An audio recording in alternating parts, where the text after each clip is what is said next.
Hello students, today we're going to start with a new topic. We're going to look at one hormone specifically, and that hormone is insulin. Insulin is a very important hormone because it's implicated in a disease that deals with blood sugar. And most of us are familiar with this disease. It's diabetes. However, before we look at the mechanism of how insulin works, we're going to identify some important facts about insulin. Some of them you already know, but some of them you may not know. The first thing I'm going to do is list those facts and then we'll discuss them.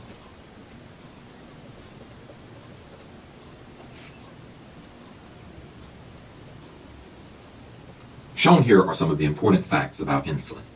Number one, most people are familiar with this one. Insulin lowers your blood sugar. When we eat food, our blood sugar level increases.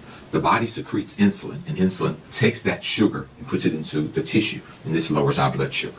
Most people are familiar with this aspect of insulin. Number two, insulin is a very powerful growth hormone. Insulin is probably the most potent growth hormone that we have in our body. Most people are unfamiliar with that. Insulin leads to fat storage, and it also leads to muscle and bone growth. And so you want to think about it like this.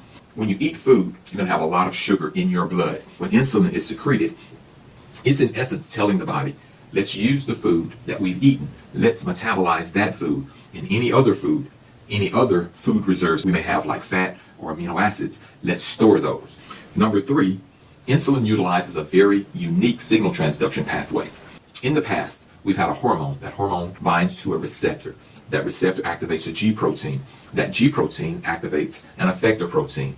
That effector protein creates a second messenger. And that second messenger leads to the activation of some kinase. And that kinase continues the signal transduction pathway. However, with insulin, 3 or 4 of these steps are combined in one protein. The insulin hormone binds to the insulin receptor. That receptor has a hormone binding region, and it also has a kinase region, and both of these are the same protein. And so with insulin, that one protein covers for about 4 proteins or 4 steps that may have been used in a previous signal transduction pathway. And so this leads to a very rapid response, and it makes the insulin signaling pathway unique from the ones we've looked at so far. And number 4 is insulin causes type 1 diabetes. There are 3 types of diabetes that we will explore in later lectures. However, insulin only causes one of these, and that's type 1 diabetes. Insulin is involved indirectly with type 2, but not at all in the 3rd type, diabetes insipidus. And so we'll look at those in later lectures. And so now that we know these important facts about insulin, let's talk about what insulin does and its mechanism of action. As I mentioned earlier, when we eat food, our blood glucose level increases. And so we're going to indicate that here.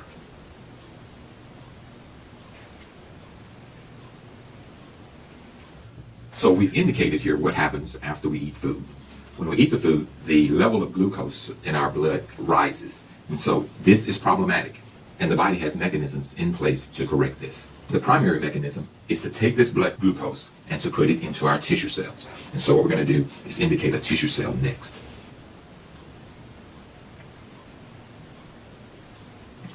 Here we've represented a tissue cell. Once the blood glucose level rises, the objective is to get the glucose out of the bloodstream and into the tissue cells. The protein in the cell we've shown here is a glucose transporter. So what happens is that the glucose leaves the bloodstream, travels through the glucose transporter, and into the target cell.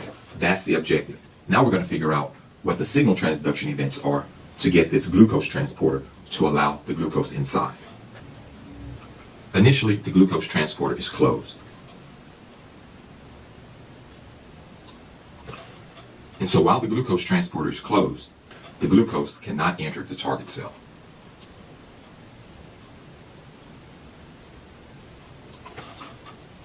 There are mechanisms in place to open the glucose transporter to allow the glucose to leave the bloodstream and enter the target cell. This mechanism involves insulin. So let's next show how insulin is formed.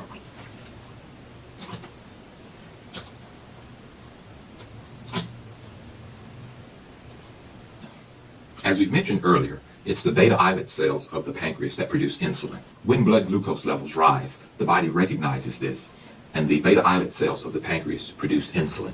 And this insulin goes on to the target cell to initiate the signal transduction pathway that opens the glucose transporter.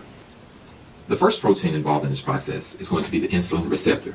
As I've mentioned before, the insulin receptor is very special. There are 2 regions to this receptor. There's the hormone binding region, and there's also the kinase region. So let's draw that one first.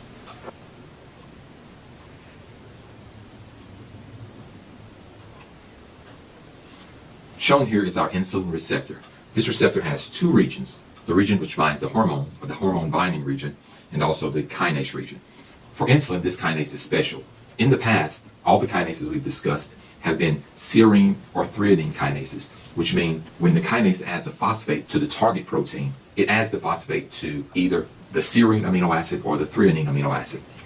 However, with the insulin receptor, it adds the phosphate to a tyrosine amino acid. And so the insulin receptor is a tyrosine kinase. And so let's indicate that here.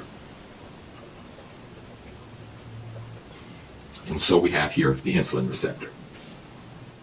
And so what happens is that the insulin hormone, of course, binds to the insulin receptor.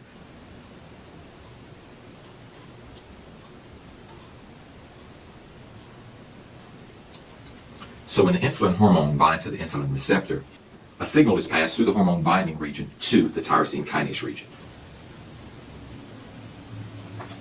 And once the signaling event gets to the tyrosine kinase region, it continues the signal transduction events.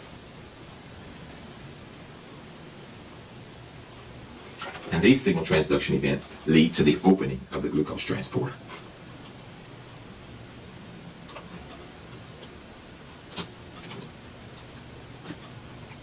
So then the glucose transporter opens up, and then the glucose travels through the glucose transporter and into the target cell.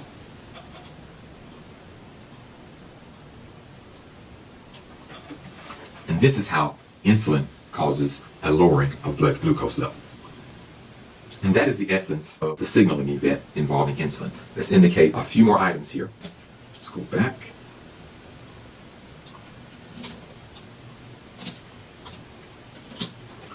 An increase in blood glucose level is known as hyperglycemia. The glucose transporter. Let's identify this one here.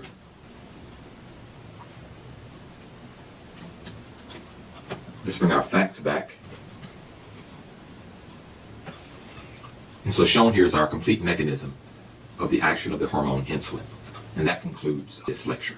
I hope that you've learned a lot.